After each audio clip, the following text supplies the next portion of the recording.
According to economic theory and as well economic empirical findings, the key issue for growth policy is human capital.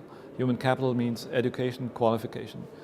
And all we know about what can stimulate growth, and the only instrument that policymakers can use is investing in education.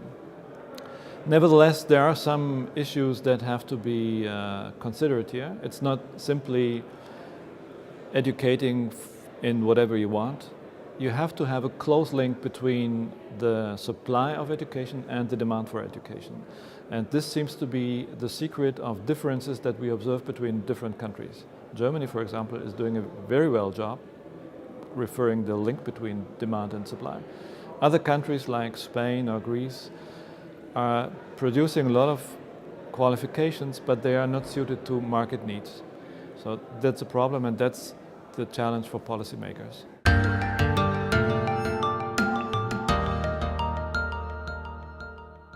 We all like to think that education is something really important for people and also for the growth of countries.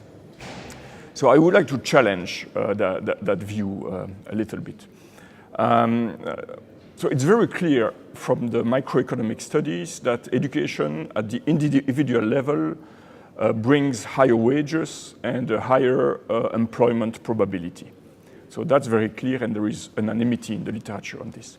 Now, at the aggregate level, it's much less clear. There has been many studies that have looked at the effect of the stock of education on growth, like enrollment rates, average years of schooling, and the conclusion of that literature are very fragile, and they change depending on the method used and so on. So it's not that clear at the aggregate level. Now there is a recent literature that has looked at the quality of education as measured by test scores in math and science of teenagers participating to international programs like the PISA program of the OECD. And there, the conclusion is very robust. Countries where the teenagers do better in math and science grow faster, and that conclusion seems really robust.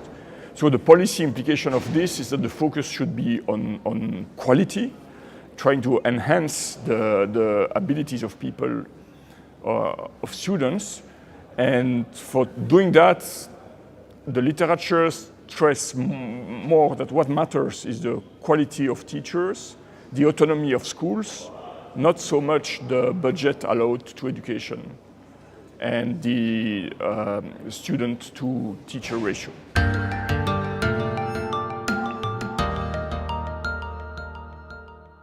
I'm going to organize my ideas into two groups. The first one is the intangible benefits of the university. You know, for instance, the fact that there is a bunch of young people, 6,500 or 400 young people who now are here. Some of them stay here and some 2,000 come to study at our university.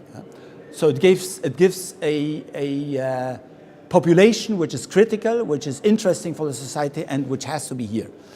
And of course, there are all kinds of other difficult to quantify benefits of the presence of the university.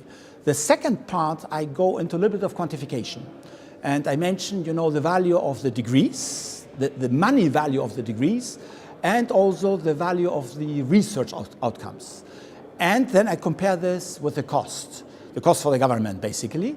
And the result is extremely interesting because the result tells you that, of course, with large error bars, that you get roughly a 34% return on your investment, you know, per year, which I think there are very few investments which can be at this level.